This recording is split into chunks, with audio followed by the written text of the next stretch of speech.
Bonjour à tous, avec l'aide de Dieu, nous allons étudier la Gemara, le traité Rosh Hashanah d'Afrafret Amoud Bet 28b. Nous sommes à la deuxième ligne.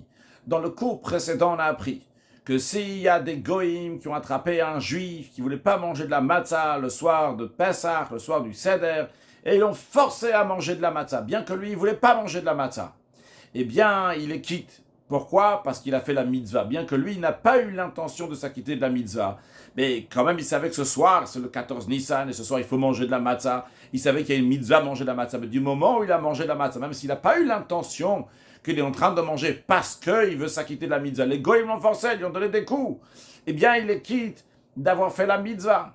Et de cela, Rava, certains ont la version de Rabba, on va continuer pour l'instant sur Rava. De là, Rava, il a déduit que si quelqu'un se lève le jour de Rosh Hashanah, il prend un chauffard et il commence à faire de la musique, et sa musique, elle correspond exactement au même son du chauffard, cette personne-là, elle est quitte, bien qu'il n'a pas eu l'intention de s'acquitter de la mitzvah, il a eu l'intention seulement de faire de la musique, il est quitte. Alors la Gemara maintenant nous dit Alma Kasava Rava. Donc on voit que Rava y pense que mitzvot en srichot kavana, que les commandements ne nécessitent pas d'intention. Il n'y a pas besoin d'avoir une intention de s'acquitter de la mitzvah pour être quitte de la mitzvah. Même si je l'ai faite sans avoir l'intention que je m'acquitte de la mitzvah, je suis quand même quitte. Et sur ça, la Gemara demande a priori, c'est contradictoire à la Mishnah suivante. Et on demande une question sur ce qu'on a déduit de Rava, qu'on peut s'acquitter d'une mitzvah même sans avoir l'intention de s'acquitter de la mitzvah. Pourtant, la Mishnah nous dit que ya koreba Torah. C'est quelqu'un, il est en train de lire la Torah. Il lisait. Il est arrivé à la lecture du paragraphe du schéma. Le schéma, il faut lire tous les matins, tous les soirs. Il y a une heure, quand est-ce qu'il faut le lire? Alors, Vegir Zmanamika, et c'est arrivé le moment de la récitation du schéma. Comme Rashi nous dit Zmanamika, Shel Kriyat Shema, c'est arrivé le moment de la lecture du schéma. Veoya koreba Torah parashat Shema. Et pile poil, exactement, lui, il est en train de lire dans la Torah cette paracha-là. Il n'avait pas l'intention maintenant de s'acquitter la mitzvah du schéma, mais il a lu la paracha du schéma. Et pourtant, la Mishnah nous dit que uniquement im kiven libo, s'il a eu l'intention, il a concentré son esprit, uniquement là, yatsa, il est quitte de son obligation de la lecture du schéma. Mais veim lav, si ce n'est pas le cas, s'il n'a pas concentré son esprit, il n'a pas eu l'intention, lo yatsa, il n'est pas quitte de l'obligation du schéma. Maintenant, la Mishnah n'a pas dit que ça veut dire avoir l'intention, concentrer son esprit, de quoi? Concentrer à quoi? Mailav. Alors nous, on traduit, n'est-ce pas, qu'est-ce que la Mishnah veut nous dire? Quand on dit Kiven Libo, il a eu l'intention sur la tête, il a eu l'intention. Là, maintenant, c'est l'heure du schéma. Quand je suis en train de lire ce paragraphe-là, je ne suis pas stable en train de le lire. Je suis en train de le lire pour m'acquitter de mon obligation. N'est-ce pas que c'est ça l'explication dans la Mishnah? Et donc, dans ces cas-là, c'est contradictoire comme contre Rava. Parce que Rava, il a dit qu'on peut s'acquitter même si on n'a pas l'intention. Là, la Mishnah dit non, il faut avoir l'intention que tu es en train d'acquitter la mise du schéma. Mara répond lo likot. Ici, la Mishnah, elle veut dire que cette personne-là, il n'a pas eu l'intention de lire. Il s'est concentré pour lire. Là, il est quitte. S'il n'a pas eu l'intention de lire, eh bien à ce moment-là, il n'est pas quitte. Mais la Gemara, c'est qu'est-ce que ça veut dire? On vient de dire qu'il est en train d'être coré, il est en train de lire il est en train de lire dans la Torah. La Gemara dit likot. Tu me dis qu'il doit avoir l'intention de lire. Hakakar, mais c'est ce qu'il est en train de faire. Il est en train de lire. La Gemara répondant, on parle d'un cas de koré la guia, que quelqu'un il est en train de lire dans le Sefer Torah pour corriger le Sefer Torah s'il y avait une erreur. Et lorsqu'il est en train de lire, il lit pas avec une prononciation qui est claire. Comme Rashi nous dit, Korela Gia. Il est en train de lire ici pour corriger, pour voir s'il y a des erreurs dans le Sefer Torah. Donc, en Avkriya Enka, dans ce cas-là, même une lecture, il n'y a pas ici. Elle a Gamgem. Gamgem, il bégaye, il dit quelques mots ici, mais en tout cas, il ne dit pas chaque mot articulé bien correctement. C'est la raison pour laquelle, que la Mishnah nous dit, Kiven Libo aussi, il a une intention de lire. C'est l'intention de lire. Il n'a pas comme ça lu comme ça environ. Il a bien lu chaque lettre. À ce moment-là, il est quitte. Donc ça peut très bien aller comme Rava. S'il a bien lu le schéma, bien qu'il est en train de corriger un Sefer Torah, mais il s'est dit là, je vais bien prononcer chaque mot quand même. Bien, il est quitte de la mitzvah, même s'il n'a pas eu l'intention de s'acquitter de la mitzvah du schéma. Ok, donc on peut maintenir ce que Rav a dit, que les mitzvot n'ont pas besoin d'intention du moment où on les a fait, on les quitte. La Gemara a demandé une autre question. Elle dit Tashma, viens écoute. Ya over achrebet knesset. Si quelqu'un, il est en train de marcher, il passait derrière une synagogue le jour de Rosh Hashanah. Avec sa maison, elle était proche de la synagogue. Vesham kol shofar, il a entendu le son du shofar à Rosh Hashanah. Okol megillah. ou bien le son de la Megillah, la lecture de la Megillah par l'officiant le jour de Purim, im kiven libo. Si il a concentré son attention d'écouter Yatsa et Lekit, ve'im lav, et s'il n'a pas concentré son attention d'écouter le Yatsa, il n'est pas quitte. Alors qu'est-ce que ça veut dire ici kiven libo? Lo kiven libo, il a l'intention, pas l'intention. La Gemara dit lav, n'est-ce pas que l'explication ici de la Mishnah qu'on nous dit, c'est kiven libo, pas kiven, s'il a eu l'intention ou pas. C'est-à-dire, im kiven libo latzet, s'il a eu l'intention de s'acquitter l'obligation du chauffard, de la Megillah, son la quitte, mais s'il n'a pas eu l'intention, il n'est pas quitte. Donc on voit ici que les mitzvot ont besoin d'intention, contrairement à ce que Rav il a dit, qu'il n'y a pas besoin d'intention.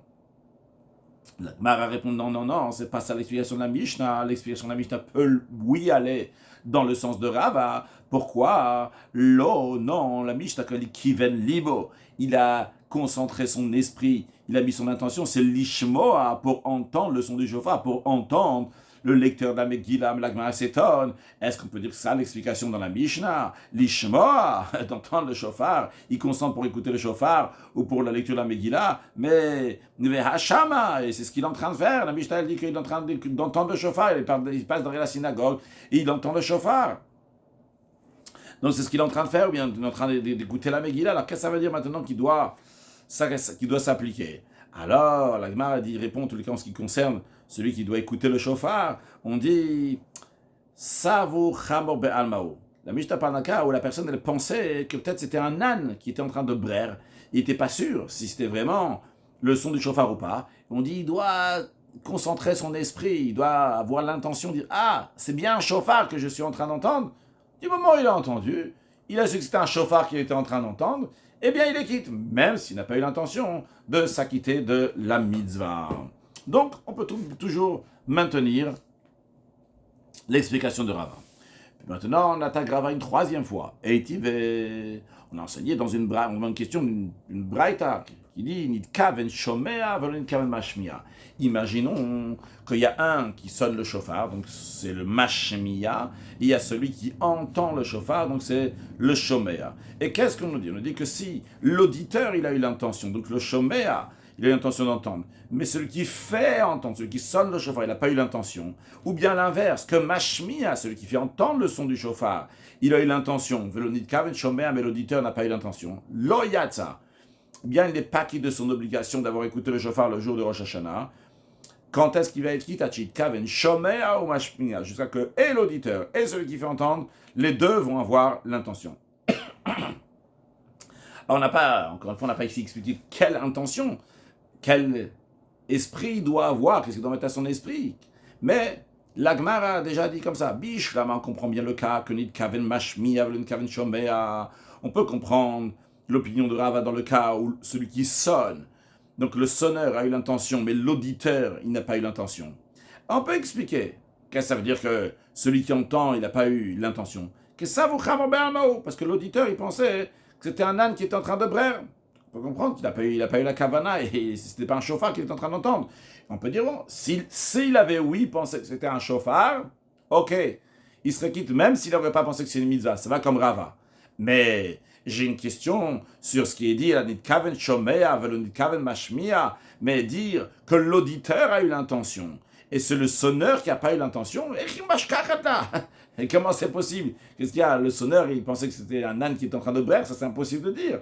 Le sonneur, c'est sûr qu'il a sonné le chauffard, il est conscient qu'il est en train de sonner un chauffard, donc il ne devrait pas y avoir un cas que le Mashmia, ceux qui fait entendre le chauffard, il n'est pas en train d'être mitkaven, bien sûr qu'il est en train de mitkaven, quoi qu'il arrive, il est en train de sonner le chauffard comme il se doit. La Gemara est répondant. On parle d'un cas d'Ilma peut-être, la Mishnah ici elle parle d'un cas de Kamenabach Nabouche, que lui il est en train d'imiter un aboiement d'un chien. Il a pris un chauffard pour faire des wow comme ça, avec un chien il est en train d'aboyer. Comme Rashi nous dit de Kamenabach Nabouche, Ve'inotokea Keshir Tkia. Donc je rajoute quelques explications dans le Rashi, basé sur ce que Tosfot il dit, que ici, lorsque lui, il a sonné, il n'avait pas l'intention de sonner, même pour chanter ou quoi que ce soit, mais c'est sûr qu'il ne fait pas ça pour la mitzvah, mais quand il a sonné, des fois quand il ne sonne pas pour la mitzvah, il sonne exactement comme il fallait pour le chauffard, mais ici, lui, de base, dans sa tête, ce qu'il avait l'intention, c'est de sonner comme un chien qui est en train d'aboyer. Donc c'est sûr que ça ne correspond pas au tkiyot, au sonnerie de chauffard de Rosh Hashanah. Et concrètement, c'est oui sorti comme le chauffard. Et c'est ça qu'on dit que le nitkaven mashmiya, que celui qui est en train de sonner, il n'a pas eu l'intention. Il n'a pas eu l'intention. Il n'avait pas l'intention que ça allait sonner comme un chauffard. Concrètement, c'est oui ce qui est arrivé. Parce que Rachid nous dit, c'était pas son intention de sonner avec la mesure, le temps de prolongation de chaque tria, qu'on apprendra dans le Mishnah, dans le dernier chapitre de Rosh Hashanah. Mais il a juste comme ça pensé faire des aboiements. Et on nous dit que dans un tel cas, eh bien, s'il n'a pas eu donc l'intention de faire, bien que c'est sorti des tkiyot concrètement, mais vu que le sonneur n'a pas eu l'intention de faire des tkiyot, eh bien même celui qui a entendu n'est pas quitte. Et ça peut très bien aller d'après Rava, parce que Rava il dit qu'il faut au moins que la personne qui fait la mitzvah a l'intention de faire comme la mitzvah, même s'il n'a pas l'intention de s'acquitter d'une mitzvah, mais il doit avoir l'intention de faire ce qui correspond à la mitzvah. Mais là, cette personne n'avait pas l'intention de faire quelque chose qui correspond à la mitzvah, il avait l'intention de faire des aboiements avec le chauffard. Ok. En tous les cas, donc pour l'instant, on maintient ce que Rav il a dit, que les mitzvot n'ont pas besoin de kavana, d'intention. Si quelqu'un a fait une mitzvah, même sans avoir l'intention de s'acquitter de la mitzvah, il est quitte. Sur ça, Amarle Abaye. Abaye lui dit, tu sais, Rav, d'après ton raisonnement, elle a me'ata. Donc d'après ça, donc maintenant, à présent, d'après ce que tu dis que les mitzvot n'ont pas besoin d'une intention particulière. Hayash en bashmini basuka. À la fin de Sukkot, il faut dormir, il faut manger, dormir, tout faire dans la souka, donc pendant 8 jours. Imaginons maintenant, 7 jours, 7 jours. Et là, il est en train de dire à Abaye à Rav, imaginons que quelqu'un, il a dormi dans la souka un 8e jour. Eh bien, Yilke, il devrait être puni de flagellation, de recevoir les 39 coups de bastonnade. Pourquoi? Parce qu'il a rajouté sur une mitzvah. Parce que la Torah, elle l'interdit de rajouter sur une mitzvah ou de soustraire une mitzvah. Lui, il a ici rajouté sur la mitzvah, Rashi. Elle a me'ata. Donc, la question de Abaye à Rava. Mais maintenant, à présent, mitzvah, que tu dis que même s'il n'a pas l'intention de faire une mitzvah qui est kavenda, mais c'est considéré comme s'il avait l'intention, dans ces cas-là, Yash, Bashmini Basuka, celui qui dort le 8e jour. Donc après Sukkot, il y a 7 jours de Sukkot, il a dormi à Shmini Atzeret, le 8e jour de Sukkot, il a dormi dans la Souka, mais s'il n'a pas eu l'intention de le faire pour une mitzvah, il devait être comme ça, il a dit, je dors dans là-bas dans la Souka, Yilke, il devrait recevoir 39 coups de bastonnade, pourquoi? Sharem Mosif al mitzvah, parce qu'il a rajouté sur la mitzvah, Over Mishum Baltosif, et il transgresse l'interdiction de la Torah de rajouter sur une mitzvah, cette personne-là, même s'il n'a pas eu l'intention, ce n'est pas les Shem mitzvah, mais tu me dis que les mitzvahs n'ont pas besoin de kavana d'intention. Alors, de la même manière, tu dis, quand je fais une mitzvah, je n'ai pas besoin d'intention, donc pour la vera aussi, il n'y a pas besoin d'intention. La personne est restée encore un jour de plus dans la souka. Même lui, son intention, ce n'était pas les shum mitzvah. Mais vu que c'est une mitzvah d'être dans la souka pendant 7 jours-là, lui, il a rajouté encore un jour. Eh bien, il a transgressé. Il devrait recevoir 39 coups de bastonnade. Alors, Amarlo, Rava, il a répondu à Abaye. Il a dit non. Shani Omer. Moi, je dis mitzvot. Les mitzvot, c'est vrai. La Torah dit clairement qu'on n'a pas le droit de rajouter sur une mitzvah. C'est interdit. Mais quelle forme c'est considéré rajouté sur la mitzvah, et no overalen et la bismanan. Il appelait qu'il a transgressé, donc il a ajouté uniquement durant le temps de l'accomplissement. Rashi, mitzvot et overalen, bebal tosif, tous les mitzvot, donc si quelqu'un va transgresser l'interdit d'y ajouter, c'est el la bismanan, c'est uniquement s'il a transgressé en son temps, que c'est en son temps. Kigon par exemple, kramesh et un minim belula, c'est quelqu'un, à la place de prendre les 4 espèces qu'il faut prendre donc à la fête de Sukkot, le lulav, le trog, la dassa et la harava, il a rajouté encore une 5e espèce dans le lulav. Ou bien, veheitotafot bitfilin, qu'il a fait 5 compartiments dans les tfilin à la place de 4 compartiments. Ou bien qu'il a fait chamesh tzitziot betalit, il a mis 5 tzitzit dans le talit à la place d'en mettre seulement 4. Dans ces cas-là, dans le zman de la mitzvah, il est en train de faire la mitzvah, il rajoute, là il transgresse l'interdiction de la Torah de rajouter Aval Tosef et Yom al Yamim, mais rajouter un jour sur d'autres jours, au Shah, ou bien de rajouter une heure sur encore une autre heure, Enzemo aussi, ça c'est pas considéré rajouter. Donc, Rava il dit à Abaye, tu me dis celui qui va dormir le 8e jour dans la souka, pour moi de toute façon c'est pas mal aussi s'il va rester dans la souka le 8e jour, parce que une fois que la fête de Sukkot elle est finie, c'est 7 jours, et bien s'il rajoute maintenant encore un jour, ça c'est fini, c'est plus le zman, c'est plus le moment. Ah, c'est ce que Rava il a dit que le mitzvot on transgresse uniquement au moment où on fait la mitzvah. On peut transgresser baltosif, l'interdiction d'y ajouter, et pas après. Sur ça, Mativ Rav Shemen, différentes manières comment appeler ce Rav Shemen, Rav Shman, Rav Shemen, Baraba. Il demande la braïta suivante. Donc Rav Shemen, rappelons-nous qu'il demande une question d'une braïta. Parce que des fois on demande une question de braïta, une Mishnah. Mishnah, donc ça a été certifié par Rabbi Yehuda Hanassi. Une braïta, était resté extérieur, c'est moins fort qu'une Mishnah. Et donc Rav Shemen Baraba, il demande une question à Rava de la Mishnah suivante. Donc la question qu'il va demander, c'est basé sur ce que Rava vient de dire maintenant, qu'une mitzvah, on transgresse uniquement dans le moment de la mitzvah et non pas après, une fois qu'on a fini la mitzvah. Voyons, la Braïta nous dit, Minayin le Kohen sheol la duran. D'où on sait qu'un Kohen qui monte sur l'estrade, donc c'est une manière de dire que le Kohen qui va bénir le peuple juif, parce qu'à l'époque il montait sur l'estrade, donc pour bénir le peuple juif, Birkat Kohanim. Alors, cette Braïta nous dit, attention, un Kohen doit savoir, chez lo yomar, que le Kohen ne doit pas se dire, oh, il venat li Torah reshut levaret d'Israël, puisque la Torah m'a donné l'autorisation de bénir le peuple juif. Aussi, brachachat micheli, je vais rajouter encore une bénédiction à moi-même. En plus qu'on dit, qui est donc les 3 versets de Birkat Kohanim. Moi, je vais rajouter encore des brachot. La Torah me permet de bénir. Kegon, par exemple, il va rajouter Hashem Elokai Avotechem Yosef Alechem, qu'Hashem, Dieu aux ancêtres, vous ajoute 1000 fois plus que ce que vous êtes maintenant. Donc, comme ça, rajoutez encore une bracha. Et attention, on dit que ce Kohen-là, non, ne pense pas comme ça. Talmud Lomar, le verset dit, Lotosifu ala davar. N'ajoutez pas à la parole que je vous ai ordonnée. Si Dieu il a ordonné de dire les 3 versets de Yivarechecha jusqu'à Shalom, eh bien c'est ces versets-là que tu dois dire. Rajoute pas encore quelque chose d'autre. Ça c'est la Braïta. Maintenant Rav Shemen, il demande une question sur Rav. Il dit, pourtant, pour ici que dans ce cas-là, Kevan de Varichle. Une fois que le Kohen il a fini, il dit Shalom. Ça il a fini sa bénédiction. Après les hymnes, ça y est, le temps de la bénédiction, il est passé, il a fini de dire la bénédiction. Mais Katane de Avar, et pourtant la Braïta elle dit que si après avoir dit les 3 versets de Birkat Kohanim, de bénédiction des prêtres, pour le peuple juif, il va rajouter encore un autre verset d'une autre bénédiction, c'est interdit. Et on voit donc pourtant que la mitzvah elle est finie. Ça ressemble vraiment au cas qui a 7 jours de Sukkot et lui rajoute un 8e. Ici, il a fini les 3 versets qu'il devait dire, il a rajouté un 4e verset, et on le dit, c'est interdit, c'est baltosif. Donc ça contredit ce que Rava il a dit. Il y a 7 jours de Sukkot, si tu rajoutes juste après encore un jour, tu as transgressé de la même manière que le Kohen. Il a 3 versets à dire, s'il en rajoute encore un autre, il transgresse Baltos, il a l'intention de rajouter sur quoi que ce soit. La Gemara répondant, c'est pas une question sur Rava, pourquoi? Parce que ici de quoi on parle? On parle que le cas n'a pas fini les bénédictions. Par exemple, il a dit dès qu'il a fini, il n'a pas encore dit les 2 autres versets, il a fini seulement le premier verset. Et là, il rajoute Yosef Hashem Alechem, que Hashem vous fasse multiplier comme ça 1000 fois plus, etc. Là, il n'a pas fini. La Gemara demande, mais comment tu peux me dire ça? Va, t'as un 6e. Il y a écrit clairement. Il a fini, il a terminé les bénédictions. Quand il a terminé, il n'a pas le droit de rajouter.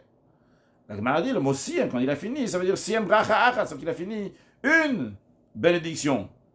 C'est un verset. Il va Hashem vishmerecha, mais il n'a pas fini le reste. La Gemara dit, mais non. Ve'atanya, pourtant on enseignait siem kol bichotav. On dit que s'il a fini toutes ses bénédictions, même s'il a fini toutes les bénédictions, quand même, il n'a pas le droit de rajouter encore une bénédiction. Donc c'est des braïtot, ce n'est pas les braïtot qu'on a vus ici, donc c'est d'autres braïtot dans lesquels on retrouve l'expression siem bracha achat, et après, donc une fois qu'on a répondu ça, on dit non, il y a une autre braïta qui dit que siem kol bichota, il a fini donc tout, c'est bénédiction.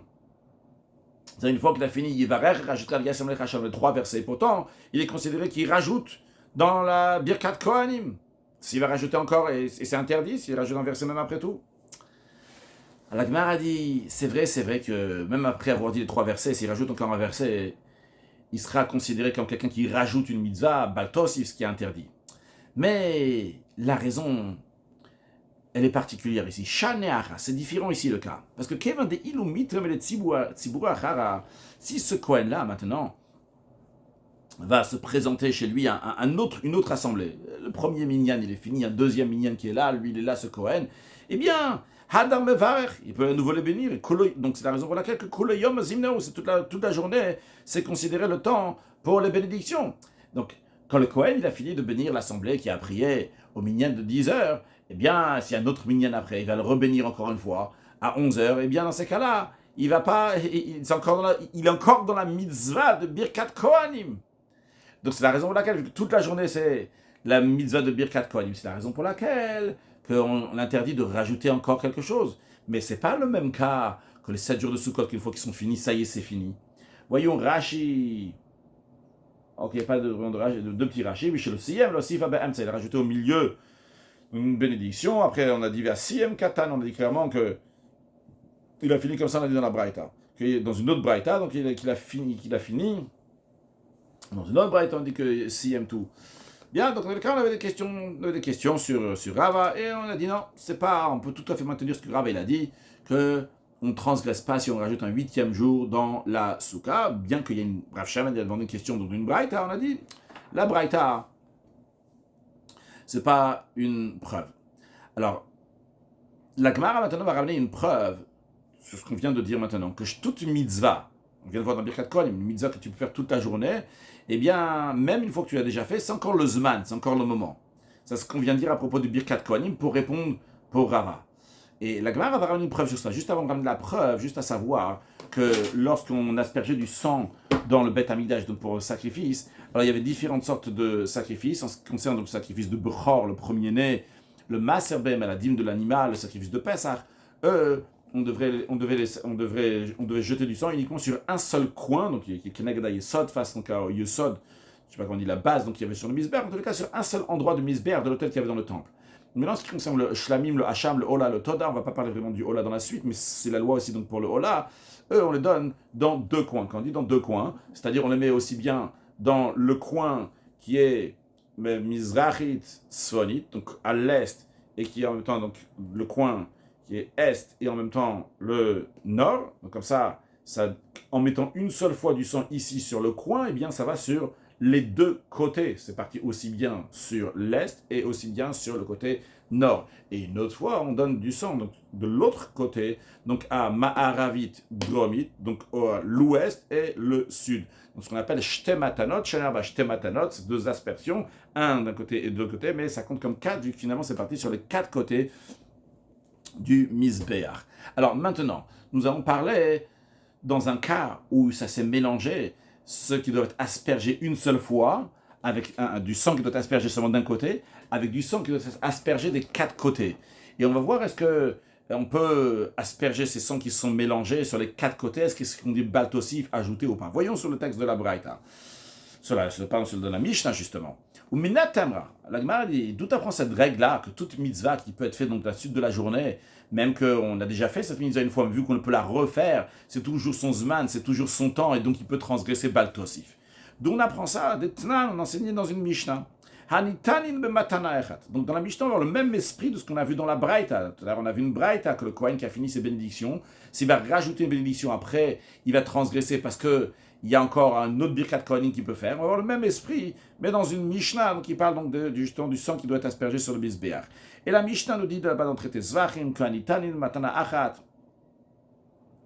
S'il y a des sangs qui nécessitent une seule application sur l'autel, sur le Mizbeach, ils sont mélangés avec d'autres sangs que eux aussi nécessitent une seule application sur l'autel. Eh bien, tout simplement, ils doivent être appliqués en une application qui suffit pour les 2 offrandes. Dans ça, il n'y a pas encore de chidouche ici. Rashi, d'abord, anitanim matana achat, donc les sangs qui doivent être aspergés une seule fois, une application donc sur le Mizbeach, qui donne comme par exemple d'un Bechor, le sang du premier-né animal, qui s'est mélangé avec un autre sang de Bechor de premier-né. Donc il y avait 2 animaux premiers-nés, les 2 sangs sont mélangés, ou bien que c'était le sang du Bechor de l'animal premier-né qui s'est mélangé, Bedam Maser, avec le sang de l'animal, donc de la dîme, donc le 10e animal donc, qui a été offert. Et donc les deux, le principe c'est que dans les deux, le sang doit être aspergé seulement une seule fois, doit être appliqué sur l'autel donc une seule fois.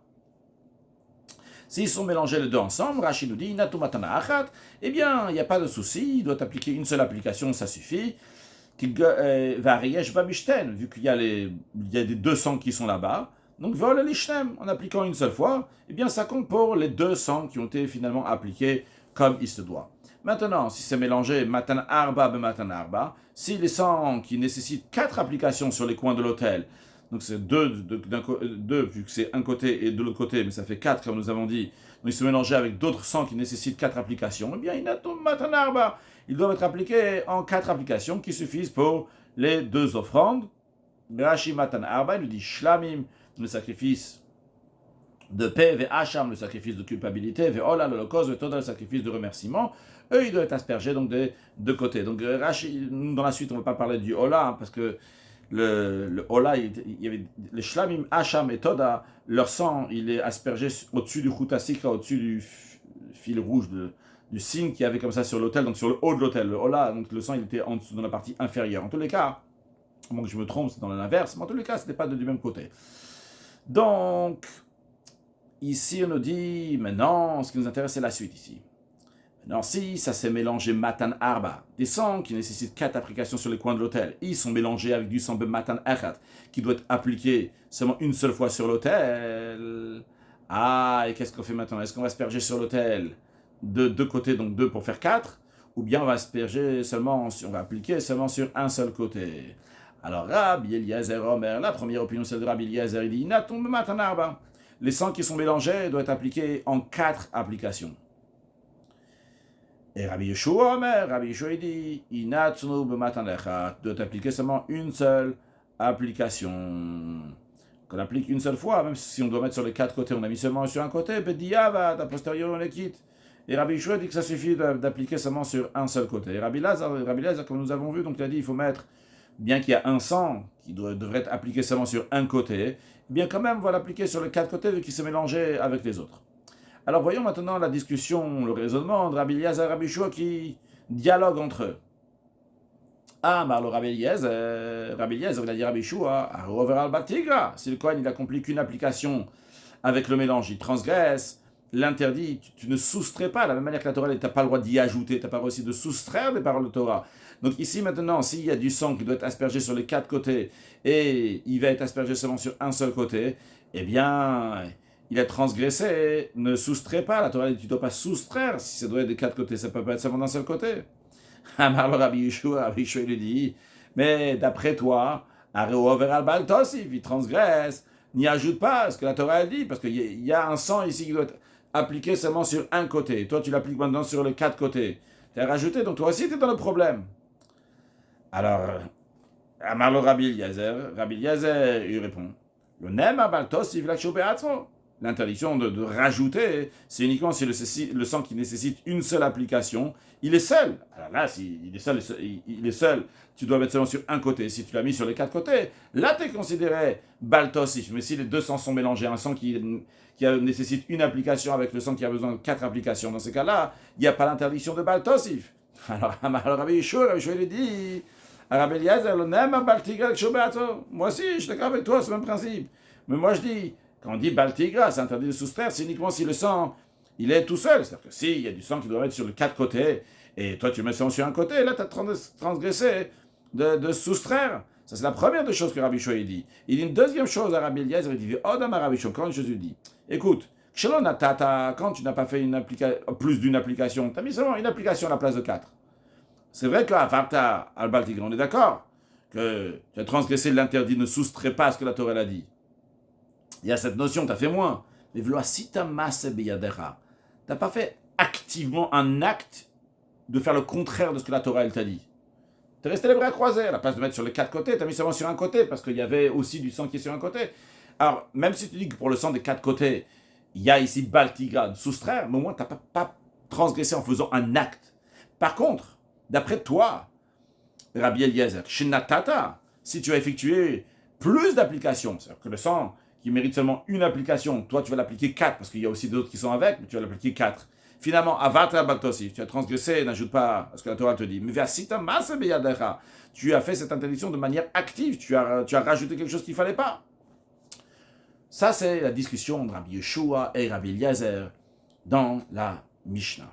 Maintenant, la Gemara, elle nous dit, ça c'est une preuve parfaite sur ce qu'on a dit avant pour le Birkat Kohanim. Et donc ça marche très très bien avec ce que Rav a dit. De la même manière qu'on a vu dans Birkat Kohanim, que s'il a fini Birkat Kohanim pour le premier minyan, pour le premier office, pour la première assemblée, que maintenant il va peut-être avoir d'autres personnes dans la journée, donc c'est encore le moment de Birkat Kohanim, mais s'il va rajouter un verset, il va transgresser. C'est le même principe qu'on voit ici, parce que et pourtant, ici dans le cas de la Mishnah, on aurait pu dire que dès qu'il a effectué une application du sang du Bechor, le sang du Bechor devait avoir seulement une application, il ne devait pas avoir 4. Ça y est, Avral les iné. Ça y est, maintenant c'est fini. Le temps il est passé. Il a fait la mitzvah. Maintenant, s'il va rajouter, ça y est, s'il va rajouter maintenant, ça ne nous intéresse pas ce qu'il va rajouter après. Comme ça on devrait dire. Mais pourtant, avec Katan, on enseigne la Mishnah, des Avar Mishum Baltosif, qu'il a oui transgressé de rajouter Baltosif. Et lave Mishum de Ambrinan, n'est-ce pas? Pourquoi on dit ça? Parce que le principe de Baltosif, c'est qu'encore le Zman de la mitzvah, et on considère que même après qu'il a aspergé le sang du Bechor qu'il avait actuellement maintenant avec lui, et le temps de la mitzvah de ce Bechor-là, il est passé. Mais puisque un autre Bechor va se présenter au temple, et il va devoir asperger à nouveau de son sang, eh bien, Hadar Mazemine, il va à nouveau procéder à l'aspersion. C'est la raison pour laquelle que toute la journée, c'est le temps pour l'aspersion du temps du Bechor. C'est la raison pour laquelle qu'il a transgressé. Parce que dans la journée, donc, ça peut très bien marcher. Comme Rava, encore une fois, Rava, il a dit que quand est-ce que tu transgresses Baltosif, interdiction d'ajouter la mitzvah, c'est uniquement si tu as rajouté dans le moment de la mitzvah, mais non pas après. Ah, il y en a une Mishnah qui nous parle de Birkat Kohanim. Non, Birkat Kohanim, c'est toute la journée. Ah, il y en a une Mishnah, c'était la Braïta qui nous parle de Birkat Kohanim. Ah, il y en a une Mishnah qui nous parle du sang, du Bechor qui doit être appliqué seulement sur un côté et qui est appliqué sur 4 côtés. Et on dit non, tu transgresses Baltosif. C'est interdit d'y ajouter. A priori, ça y est, il a déjà aspergé la première fois. Il dit non, parce que vu que s'il va avoir un autre Bechor, il va devoir aussi l'asperger. C'est la raison pour laquelle que c'est encore le moment d'amener le Bechor, le premier-né. C'est la raison pour laquelle il transgresse. Mais si c'est plus le moment, il ne transgresse plus. La Gemara dit non, Mimaï, c'est quoi cette preuve-là que tu es en train de me ramener en ce qui concerne que la Mishnah dit que celui qui a donné qui a aspergé donc du sang du Bechor, plus que un, il transgresse, Baltos, il a interdit de rajouter, parce que c'est toute la journée. Qui dit que c'est ça la raison? Dilma, peut-être tout simplement, Kassava Rabbi Yeshua. Rabbi Yeshua lui pense que mitzvot over alen, afiloshel bizmanan. Rabbi Yeshua lui, il pense pas comme l'opinion de Rava qui dit que le mitzvot transgresse uniquement le jour, même quand c'est le zman. Rabbi Yeshua lui, il pense que même après que le zman il est déjà passé, ça a été déjà fait la première application. Et si tu as fait la première application, tu vas en faire une deuxième, une troisième après, eh bien tu vas transgresser. Donc, on n'a pas de preuve ici que Rabbi Yeshua il dit que la raison de Baltosif, c'est parce que toute la journée c'est le moment qu'on peut amener un Bechor. Peut-être la raison elle est parce que c'est plus le moment, mais quand même, on y rajoute Baltosif. Donc maintenant ici, les choses sont complètement inversées contre Rava. Premièrement, il y a la question de la Braïta qui revient. Le Kohen qui a rajouté sur sa bénédiction, il a transgressé alors que le moment de la bénédiction de Kohen est déjà passé. Mais en plus de ça, maintenant, non seulement qu'on n'a pas de preuve de la Braïta de Birkat Kohanim, mais en plus de ça, on a aussi une question de la Mishnah dans laquelle on voit que Rabbi Yeshua dit que celui qui rajoute du sang, du Bechor après qu'il a déjà aspergé une fois, il transgresse Baltos, et comme Rashi nous dit, Dilma Kassavar, Rabbi Yeshua, que peut-être Rabbi Yeshua lui pense que le mitzvot transgresse même après que c'est déjà le Zman. Et dans ces cas-là, mitarte anach, dans ces cas-là, des deux maintenant, c'est quoi les deux? Mi matnitin, aussi bien de la Mishnah de Zvachim, dans lequel on a les paroles de Rabbi Yeshua, et aussi bien de la Braïta qui parle de Birkat Kohanim, des deux, ikalotu le Rava, des deux, il y a de quoi questionner à Rava. Toi, Rava, tu as dit qu'une fois que le temps de la mitzvah il est passé, tu transgresses plus. Regarde, Birkat Kohanim, la Braïta, elle te dit clairement que même après tu transgresses. La Mishnah aussi de Zvachim, Rabbi Yeshua il te dit, tu as déjà appliqué une fois pour le Bechor, si tu vas rajouter encore de son sang sur les autres côtés, tu transgresses Baltosif, alors que la mitzvah elle est déjà passée. Question sur le principe de Rava. Mara répondit, non, nous, notre intention qu'on a amené cette Mishnah-là, la Mishnah de Zvachim avec Rabbi Yeshua, qui parle donc du sang du Bechor, qui est rajouté, nous, on voulait dire comme ça. Rav Shemen Baraba. On va me donner une question sur Rav Shemen. En ramenant la Mishnah de Zvachim, c'est pour donner une question sur Rav Shemen. Comment ça? Je répète un peu l'idée. Rava, il a dit que si c'est déjà passé le Zman, c'est déjà passé le moment de la mitzvah, on ne transgresse pas Baltosif. Il n'y a pas l'interdiction d'y ajouter. Rav Shemen a demandé une question de Birkat Kohen, il a fini la bénédiction, le Kohen, et pourtant, s'il rajoute après, il a transgressé. Donc il a ramené cette question de la Braïta. Nous, on a ramené une preuve pour Rava de quoi? De la Mishnah. On nous a dit, mais un instant, cette Mishnah-là, qui te dit qu'elle est une preuve contre Rava, au contraire, pour Rava, au contraire, c'est une preuve qui peut contredire Rava. On peut déduire que Rabbi Yeshua, lui, pense qu'une fois que c'est passé le Zman, bien quand même on transgresse. La Gemara dit, non, c'est pas pour ça qu'on a ramené la Mishnah de Zvachim. C'était pour poser une question sur Rav Shemen. Comment poser une question sur Rav Shemen? On dit comme ça. Rav Shemen Baraba. Pourquoi Rav Shemen, il a mis de côté la Mishnah la Mishnah de Zvachim, avec le sang du Bechor qui était rajouté, et Rabbi Shua dit que c'est Baltosif qui a rajouté une mitzvah. Et pourquoi il a laissé cette Mishnah de côté? Il a demandé la question de la Braïta de Birkat Kohanim. L'Otev Matnitin. L'Otev Matnitin, il a demandé la question de la Mishnah. La Mishnah c'est plus fort, Rashi. Ananachi Amrinan. Ananu de Maitinan Siyata. Qu'on a ramené donc un soutien pour Rava, mais à des tamas de la raison qu'on a déduit de la Mishnah dans Zvachim, que s'il va avoir encore un Bechor, il va devoir asperger de son sang, etc. Donc c'est encore là, on a dit, c'est Baltosif. C'est ça la question qu'on est en train de dire ici, on est en train de dire à Rav Shemen. On est en train de le dire un instant. Toi, tu as ramené la Braïta, n'est-ce pas, de Birkat Kohanim. Mais Maïtama Shavak Matin, pourquoi Rav Shemen, il a laissé de côté la Mishnah de Zvachim? Shavak Matin, quelle Mishnah il a laissé de côté? La Mishnah qui dit que les sangs qui doivent être appliqués une seule fois sur l'autel, etc., etc. C'est des Mishnah Bishritat Kochim, c'est des Mishnah dans le chapitre Shritat Kochim. Pourquoi il a laissé la Mishnah de côté? L'outiv matnitin, il aurait dû demander une question de la Mishnah, de Alimelach, c'est plus fort de demander une question d'une Mishnah. Donc il aurait demandé de la Gemara Zvachim, et non pas de la Braïta de Birkat Kohanim. Pourquoi il l'a mis de côté? La raison, elle est parce que lui aussi, Rav Shemen, il savait, il a dit dans la Mishnah de Zvachim. Il sait très bien, Rav Shemen, que si le Kohen va avoir un autre Bechor qui va se présenter, il aura le devoir aussi d'asperger le sang de l'autre Bechor. Et c'est pour cela que Rav Shemen sait que dans la Mishnah de Zvachim, que toute la journée c'est le moment d'asperger le sang. Et vu que toute la journée c'est le moment d'asperger le sang, c'est la raison pour laquelle il n'y a pas de preuve qu'on transgresse Baltosif après le moment de la mitzvah. Parce qu'on est encore dans le moment de la mitzvah. Alors on est en train de dire à Rav Shemen, de la même manière que dans la Mishnah de Zvachim. On n'a pas une question de la Mishnah de Zvachim contre Rava. Je répète encore une fois, Rava il a dit qu'une fois que le temps de la mitzvah il est passé, on ne transgresse pas Baltosif. Et Rav Shemen ramène une braïta de Birkat Kohanim dans laquelle on voit qu'il transgresse, oui, même une fois que le temps il est passé. Pourquoi Rav Shemen n'a pas demandé la question de la Mishnah dans Zvachim? La raison est parce que Rav Shemen, lui, savait très bien que c'est vrai que même s'il a aspergé le sang du Bechor, ça il a fini, mais il est encore dans le moment de la mitzvah, et donc c'est pas vraiment fini, parce que s'il va avoir un autre Bechor, eh bien il devrait asperger son sang aussi. C'est pour ça que tu dis que c'est toute la journée, c'est son temps. Alors nous, on est en train de dire à Rav Shemen, tu n'as pas voulu demander une question de la Mishnah, parce que dans la Mishnah, toute la journée, c'est le moment d'amener un Bechor. Donc, c'est Baltosif, s'il rajoute même sur le premier Bechor, il rajoute de son sang à la place d'appliquer sur un côté, il va mettre sur les quatre côtés.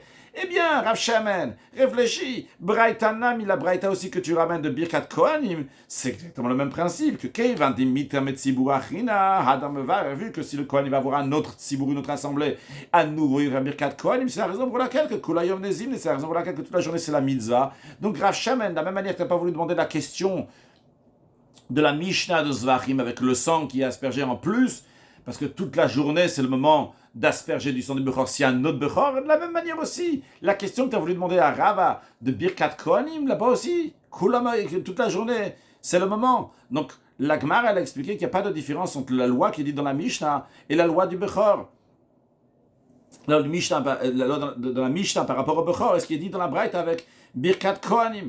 Et donc, si on dit le raisonnement que si il va avoir la mitzvah à nouveau qui va se représenter, et il va la faire, donc dans ces cas-là, toute la journée, c'est considéré être le Zman. Alors, il n'y a pas de question sur Rava, ni de la Mishnah, ni de la Braïta. Et donc, si tu ne dis pas ce raisonnement-là, alors dans ce cas-là, ce serait une question des deux, et de la Mishnah, et de la Braïta. Alors, comment ça se fait que Rav Shemen, il a demandé une question sur Rava? Rav Shemen doit se mettre en accord. Ou bien, la Mishnah, la Braïta, c'est une question sur Rava, ou bien, les deux ne sont pas une question sur Rava. Décide-toi. La Gram Gvara dit... Rav Shemen Baraba, pourquoi Rav Shemen Baraba est dans le monde de la Braïta et non pas de la Mishnah?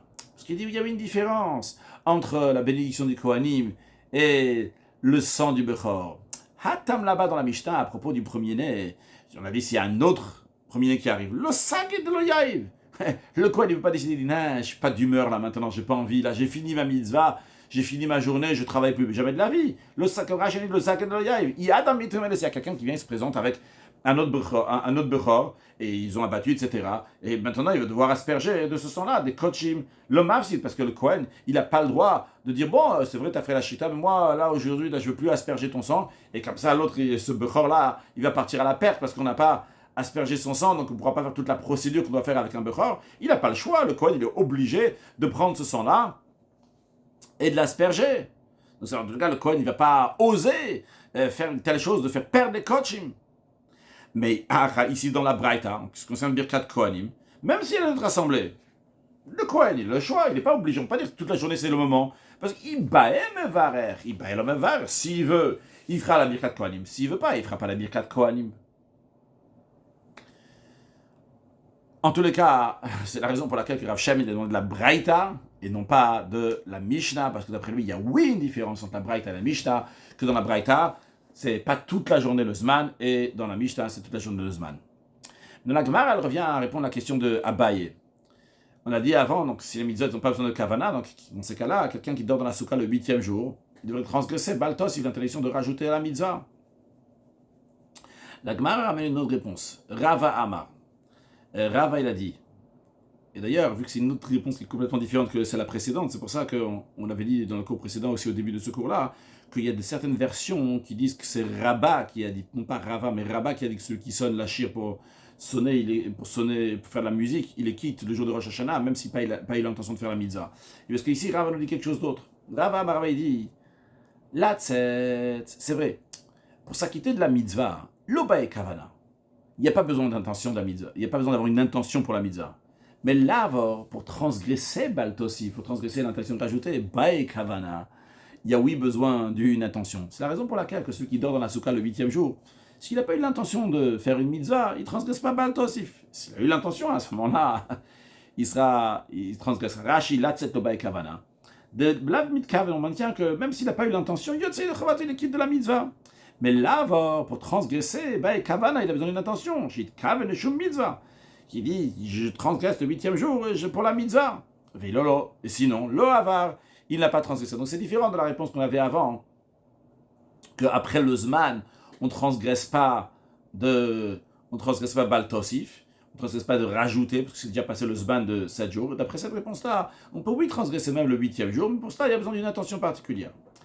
Et sur ça, la Gemara elle demande un instant, comment on peut dire que s'il n'a pas eu l'intention pour la mitzvah, il va quand même transgresser. Pourtant, vers Matan Damim, lorsqu'il applique le sang, le Rabbi Yeshua, de l'avor, c'est pour transgresser, que Rabbi Yeshua il a dit qu'il ne faut pas asperger, il ne faut pas appliquer plus qu'une fois, parce que s'il va donner plus qu'une fois, eh bien, il va transgresser. Velobae Kavana, Rabbi Yeshua il n'a pas dit qu'il a besoin qu'il ait l'intention de mitzvah pour transgresser, parce que quand il rajoute en plus la première application, son intention n'est pas du tout pour rajouter le Bechor, au contraire, lui il aurait bien aimé appliquer seulement dans un côté le sang du Bechor, mais il doit mettre sur les 4 côtés, parce que peut-être il y a du sang d'un autre sacrifice. Et pourtant, bien qu'il n'a pas l'intention de rajouter du sang du Bechor dans les 4 côtés, pourtant on dit qu'il transgresse. Donc ça ne correspond pas à la réponse que Rava vient de nous donner, que si c'est juste pour transgresser, il y a besoin d'une intention. Rashi va matan damim cholo she'em mitkaven bishar matnot avlechem Bechor, que l'on est aspergé sur tous les côtés, il n'a pas l'intention de le faire pour entendre que du sang du Bechor. Non, il est en train d'asperger le reste, parce qu'il sait qu'avec le sang du Bechor qu'il doit appliquer sur un côté, il y en a des autres sur les 4 côtés. Et pourtant, avec Kama Rabbi Yeshua, Rabbi Yeshua a dit qu'Aroua vers Baltosif, il transgresse sur Baltosif, il transgresse l'interdiction de rajouter. C'est la raison pour laquelle que l'Amarav avait dit Latzet Lobae Kavana. Pour s'acquitter, il n'y a pas besoin d'intention.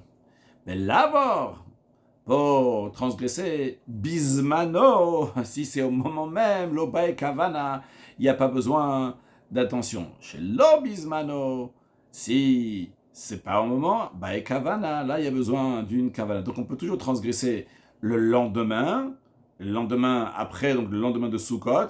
Pour ça il faut une kavana, il faut une intention. Mais quand c'est le jour même, s'il transgresse, même s'il n'a pas de kavana, il a transgressé, comme le cas que Rabbi Yeshua nous dit. Quelqu'un il a aspergé seulement sur un côté, s'il a mis sur un côté le sang du Bechor qui est mélangé avec les 4 autres, pourtant s'il va le mettre sur les 4 côtés, même s'il n'a pas eu l'intention de mettre le sang du Bechor sur les 4 côtés, c'est l'autre sang qu'il va mettre sur les 4 côtés quand même, il a transgressé. Conclure avec une halakha, Un Kohen qui a rajouté une bracha dans le Birkat Kohanim en plus de 3 versets, il a transgressé Bal Tosif. C'est uniquement s'il a rajouté encore une bracha, mais s'il répète la même plusieurs fois, il n'y a pas l'interdiction de Bal Tosif. Un mot de Chassidut en ce qui concerne la bénédiction des Kohanim, c'est expliqué que c'est une bénédiction qui est extraordinaire, formidable, incroyable, qui vient directement d'Akadosh Baruch Hu sur le peuple juif, Ad Meheira Yarutz Devaro, c'est-à-dire bien qu'en général, tout ce qui est décrété dans le ciel, ça passe par plein d'étapes et à chaque fois c'est rejugé avant que ça va arriver. Ici, ça peut se trouver à Rosh Hashanah dans le monde de Hatzilut, et après ça va passer par le Malchut d'Hatzilut, et avant que ça va passer dans le monde de Bria, on va rejuger est-ce que vraiment on le fait passer, etc. Quand quelqu'un qui est en train de penser à quelque chose avant de passer dans la parole, il va le réfléchir, même quand il passe dans la parole, avant de le faire passer à l'action, il va remettre en question, etc. En ce qui concerne la Birkat Kohanim, c'est comme le bâton de Aaron, qui était un bâton d'amandier, l'amandier donc il pousse vite, que les choses vont très vite, cette bénédiction qui est un flux divin, qui arrive directement à tout le peuple juif, qu'on souhaite à tout le monde qu'Hachem nous bénisse et nous garde, ce qui va nous donner jusqu'à Veyasem Lecha Shalom, qui va nous donner la paix dans le monde entier très prochainement, avec la venue de Mashiach. Now, une excellente journée.